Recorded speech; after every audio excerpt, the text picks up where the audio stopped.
Mr. President, over the past year, the world has witnessed the true nature of the Israeli regime.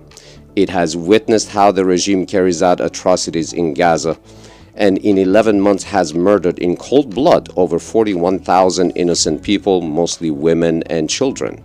Its leaders label this genocide, the killing of children, war crimes, and state terrorism as legitimate self-defense.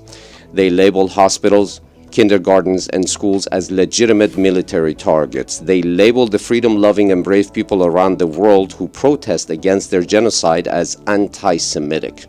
They label and oppress people who have stood up against 7 decades of occupation and humiliation as terrorists.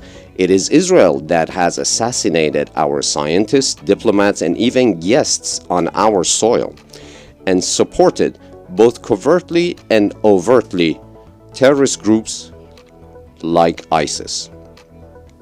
Iran, in contrast, has supported popular liberation movements of people that have been victims of 4 generations of the crimes and colonialism of the Israeli regime.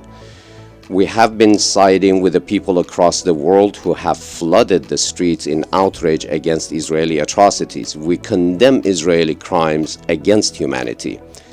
It is imperative that the international community should immediately stop the violence and bring about a permanent ceasefire in Gaza and bring an end to the desperate barbarism of Israel in Lebanon before it engulfs the region and the world. Israel has been defeated in Gaza, and no amount of barbaric violence can restore its myth of invincibility.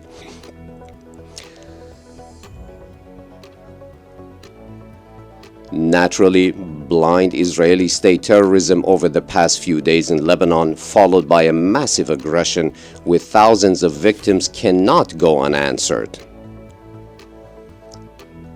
The responsibility for all consequences will be borne by those governments who have thwarted all global efforts to end this horrific catastrophe and have the audacity to call themselves champions of human rights. The only path to end this 70-years-old nightmare in West Asia and the world is to restore the right of all Palestinians to self-determination.